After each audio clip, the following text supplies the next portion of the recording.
It's time for Defending and Commending the Faith with Joe Mott, inviting the atheist, agnostic, and skeptic to examine for themselves the evidence for the Christian faith. We are all limited by what we do not know and by the things we think we know but are not true. Dr. Joe Mott earned his PhD at LSU and was a distinguished math professor at Florida State University for 38 years, helping to write 3 math textbooks and authoring over 30 research articles in math. He is now the host of this radio program, Defending and Commending the Faith. Here is Joe Mott. Francis Schaeffer, an American evangelical theologian, philosopher, Presbyterian pastor, author, best known for co-founding with his wife, Edith, the L'Abri community in Switzerland, said truth claims are like a 2-story building. The first story has all objective truth claims, including scientific, philosophical, and historical truth claims. The second story contains the subjective truth claims. According to Schaeffer, in this book, The God Who Is There has been a change to the very concept of truth starting in the U.S. as early as 1913, the year before the First World War began. Things that were once deemed to be objective now are relegated to the second story of Schaeffer's building and labeled as subjective. And along the way, we've seen subjective opinion elevated to the level of objective truth. Wherever you look now, this new concept of truth holds the field. It's accepted by the mainstream media, the universities, big businesses, and the entertainment industry. Before this time, everyone would have been working on much the same presuppositions, which in practice seem to accord with the Christians' presuppositions. What were these presuppositions back then? The basic one was that there really are such things as absolutes. The people generally accepted the possibility of an absolute in the area of knowledge, truth, and morals. The perception then was that absolute described the very nature of the concept of truth. Absolutes imply antitheses. Back then, the people took it for granted that if something was true, then the opposite was false. In morality, if one thing was right, its opposite was wrong. But things are different now. In the new view of truth, there are no absolutes in knowledge, in truth, in morals, or in certain politically correct matters. So everyone can have their own personal truth, and nobody is wrong on anything. And all religions are deemed equally meritorious. Two people can hold directly opposite views and amazingly both be considered correct. This may be acceptable in a low-level discussion about theory in a late-night beer party, but it is self-defeating in real practice. For example, suppose you are taking a class from a professor who holds to relativism. Suppose further the class meets at 10 o'clock a.m. If you were to say to him that for you, the time for the class is really 10:45 a.m., do you think he will be pleased to allow you to come to class at 10:45? I doubt it, don't you? So he holds to relativism in theory, but he accepts to one objective truth, namely, the time for class is 10 o'clock. All things are not relative to him in practice. Let's take this example a bit further. Suppose the professor gives a true-false exam, and you decide to test his commitment to relativism. You turn in your exam and say, "It's true for me that all the questions are false."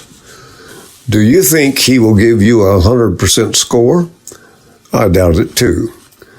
Relativism may be okay as a dance partner in the theory of living, but it's a bad partner in the practice of living. Relativity says there are no absolutes, so it follows that there are no moral absolutes. But contrary to that conclusion, moral absolutes seem unavoidable. Let me get at that last statement in this manner. Is it ever morally okay to kill? Yes, there are such things as justifiable homicide. For example, for self-defense and to save the life of another. But is it okay to kill for the fun of it? No, that has never been acceptable in any society in all of history.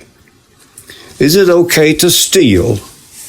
Yes, maybe to steal the plans of the attackers of the Twin Towers in New York City in 2001.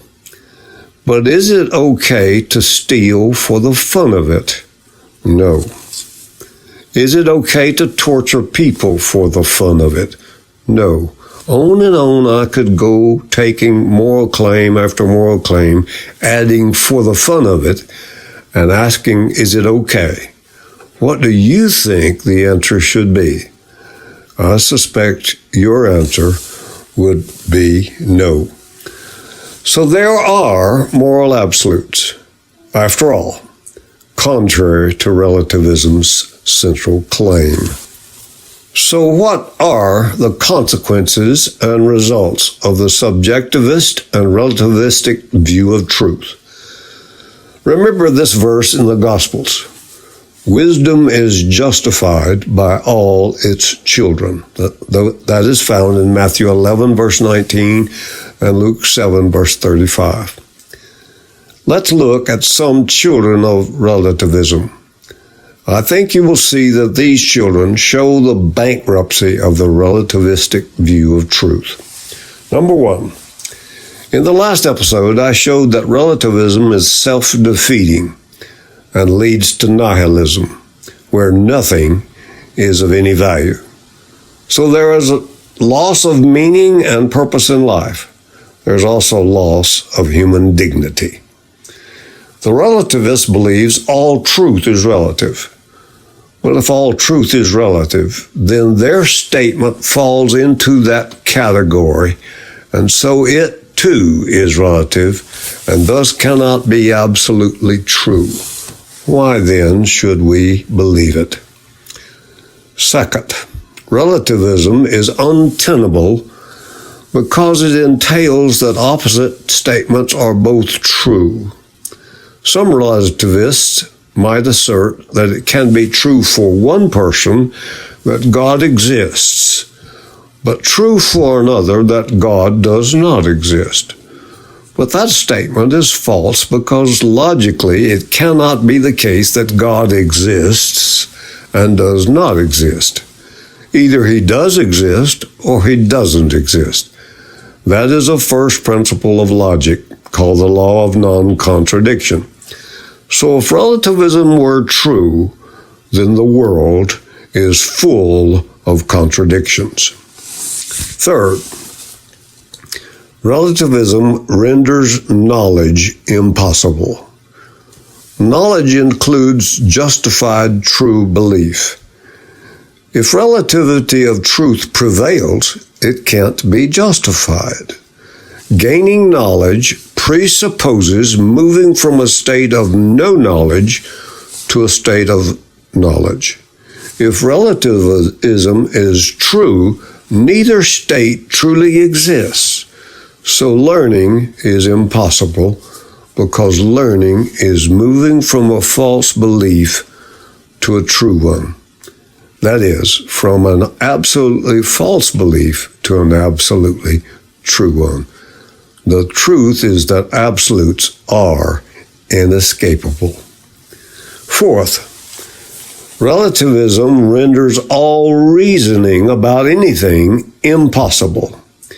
From a practical point of view, the question of objective truth is one of the most important questions of any argument about any topic, and most especially in apologetics in the defense of Christianity.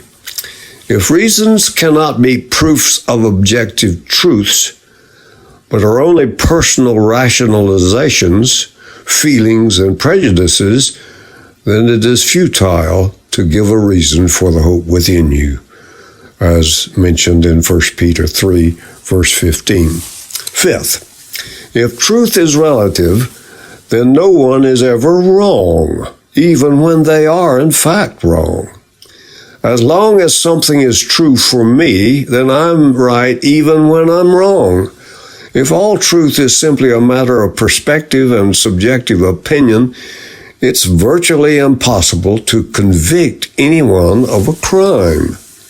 Sixth, despite the popularity of relativism, the consequences of subjectivism and relativism of truth not only is destructive to much about the life that we treasure, but also it lacks intellectual and philosophical integrity, and consequently loses its vitality to life.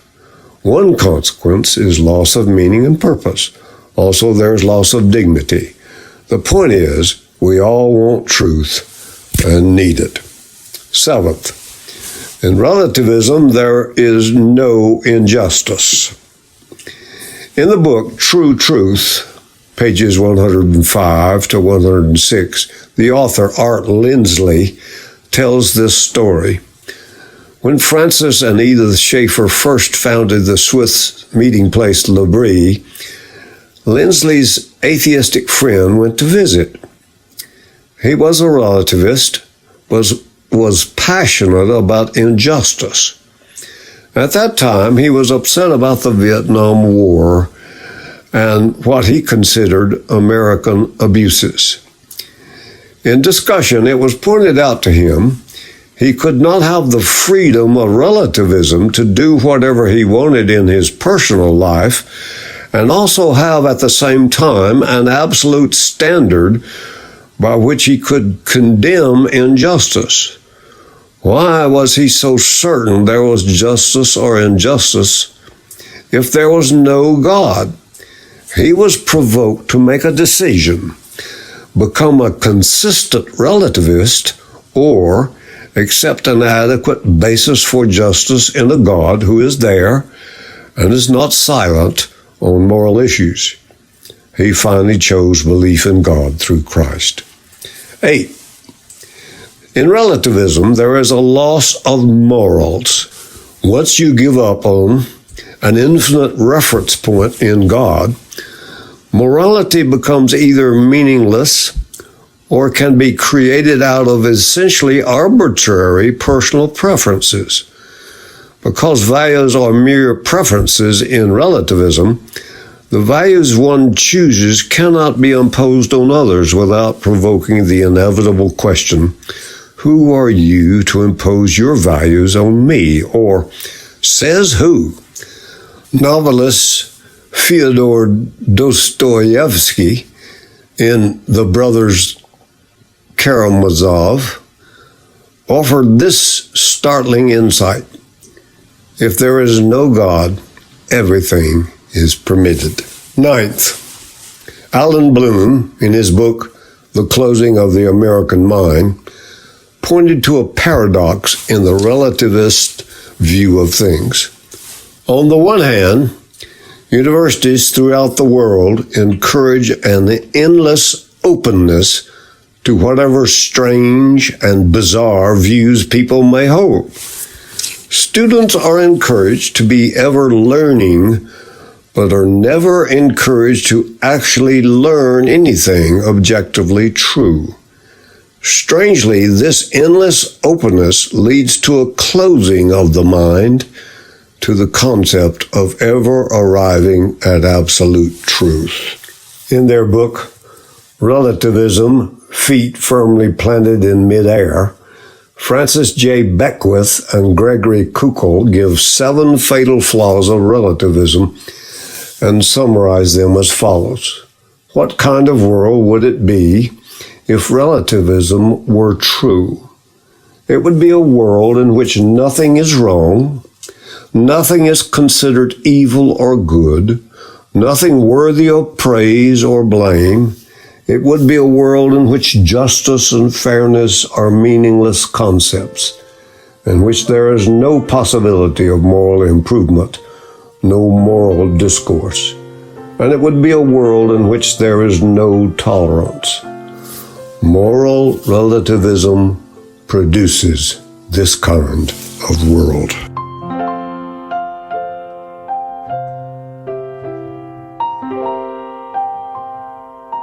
Thank you for listening to Defending and Commending the Faith with Joe Mott, a production of Wave 94 Radio in Tallahassee, Florida. If you have any questions or comments for Joe, please forward them to Doug Apple at Wave94 at this email address, dougapple@wave94.com. And be sure to join us every Monday evening at 6:45 p.m. on Wave 94 and subscribe through your favorite podcast app. Defending and Commending the Faith with Joe Mott.